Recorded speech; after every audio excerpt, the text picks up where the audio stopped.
After worship, like Tom said, we have some teaching time that either Tom or I would do, and we also had some of our Mexican friends who were down there helping us from the Texas-Mexico border do some speaking too and teach us, and that was a really neat experience. And tonight we're going to kind of replicate that by I'm going to interview some students so you get to hear from their perspective what the trip meant to them.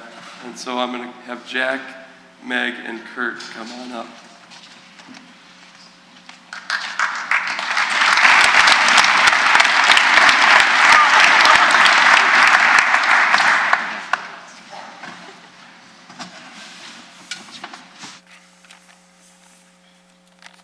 All right, Jack, would you tell us a time, just kidding, wrong question. Tell us how this trip has allowed you to grow and further your relationship with Jesus. Well, one of the themes that we had for the day, we had various themes that you'll see later in the slideshow, but this particular theme was trust. And I just, like my whole life mostly, I've believed in God and I've accepted Jesus Christ as my Savior, but I didn't know how much I really trusted God in like providing for me. And Corey does this thing where he says to take out your cups, and it's like you ask God to fill up your cup with whatever you need, and he's done this for a few months. And the day that we had trust was really the first day that I actually put my whole heart into it, that I actually decided to trust God to just provide me with what I needed, not what I wanted. And I just feel like coming back, I'm much more trusting of God, and I can better serve him through that. Yeah.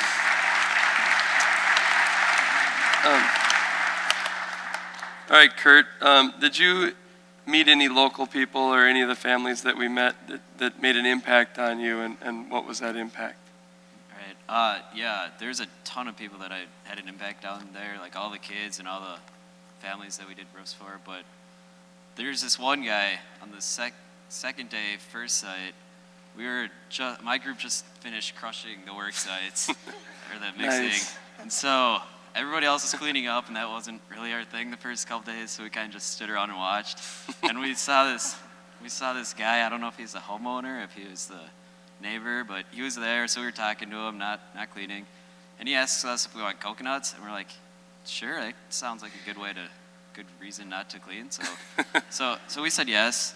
And so this guy goes and grabs the ladder that we were just using and goes into the back, and he was a older guy, and I won't say his age because I got made fun of last time I said that. So he's an older guy, and he's going back, and he's barefoot. He's going into the backyard of this house, and there's glass on the floor, and there's sharp rocks and stuff. So it was pretty risky for him to go back there barefooted. But he goes back there, gets the ladder set up, makes it sturdy, and even when he made it sturdy, it didn't look that sturdy. But he comes back and tells us he needs to find something to open the coconuts up with, like a machete or something to get them down and to open them up. So we're like, all right. And he goes up the street looking for something. He's gone for like 5 minutes, and we're kind of worried if he's coming back or not. So we go out and look like if he's still up there. And we see him, he's asking people that are just walking by if they have something to knock down these coconuts and open them. And nobody had anything. So we see him come running back up the road, and he tells us he's still looking. He's going to find something. So he goes running up the other way, and this time he's like stopping cars on the street and stuff, and like trying as hard as he can just to find something, anything to open up these coconuts and get them down. And eventually he finally finds like a machete or something. So he comes back, and we go to the back of the house, and he climbs up the shaky ladder, and he's up there. He's hacking down like 10, 20 coconuts, and all we needed was like 5. So he keeps like opening them up, and just have him put in that much effort just for a little coconut kind of showed me like the gratitude he had for us, and like how much it meant for us to be down there making an impact in his community and to put these roofs on the houses. And he was just trying to find anything just to help give back, just like we're giving back to them. So that was pretty cool meeting him down there.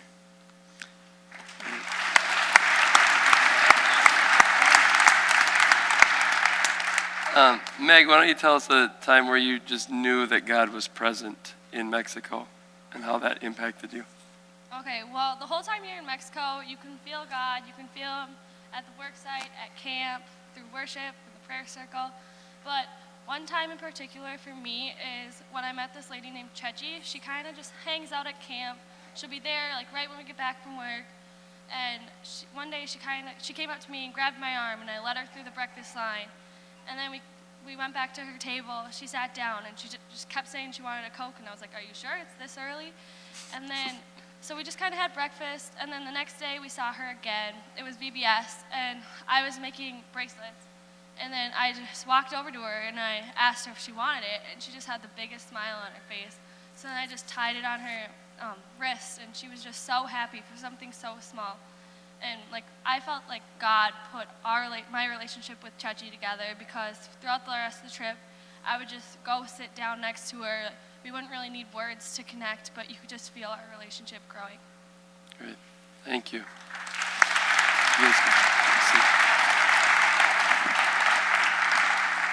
Thanks, guys. We're also going to hear from Jackie Ellingson. Is going to come up and share something that she wrote, how Mexico impacted her life as well.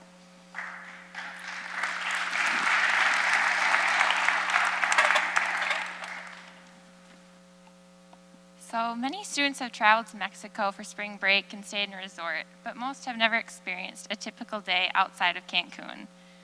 My first trip was in 10th grade, and I can still remember stepping off the bus onto the floor of sand and looking down Main Street thinking, this is nothing like Stillwater.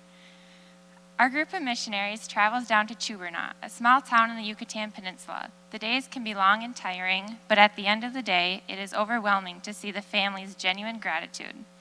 We go to serve Jesus and be his hands and feet by building roofs on homes, leading a Bible school for the kids, forming relationships with residents, and the whole time growing in our faith.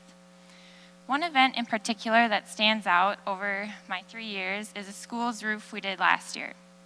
The school was very different from any school in Minnesota. The small classrooms surrounded an open area where the students played. There were no slides or swings.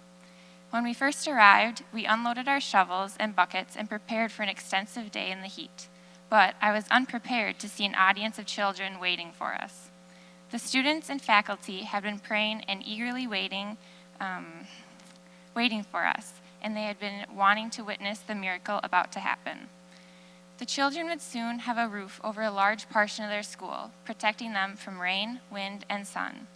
Having the opportunity to work on a school was amazing and rewarding.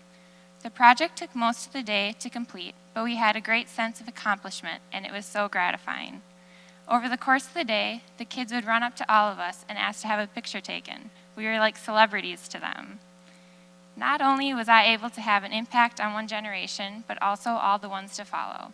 A roof is only the beginning to the start of an education and a long life ahead. Once a house or project is completed, everyone gathers around the building or house and lays a hand on the shoulder of a fellow missionary. And we say the Lord's Prayer together. This blessing is such a powerful ceremony, and I'll always remember the thankfulness that fills the air. Being able to bring that kind of joy is such an astonishing experience. We are giving the family something that most Americans take for granted. I am so blessed to have had the opportunity to go on this mission trip 3 times. The God high you are on when you're down in Mexico is incredible, and when you come home, you just want to pass it on. I can't imagine spending my spring break any other way, knowing that there are families in need somewhere in the world. Seeing a family's life turned upside down for the better for a mere couple of hours will stay in my heart and always motivate me to give back to others. Sorry. Not only does this trip have a huge effect on the locals, but the missionaries are also impacted. We have been called angels sent from heaven and an answer to a prayer, which is extremely powerful and has changed me forever. Experiencing a different culture and way of life was eye-opening. Even though the people of Chuberna, Mexico are less fortunate, they are still faithful, compassionate, and welcoming. Partaking in this mission trip has made me realize that you do not need material goods to be happy. Seeing what a difference we have made in Chuberna gives me the inspiration to know that we can make a difference in the world.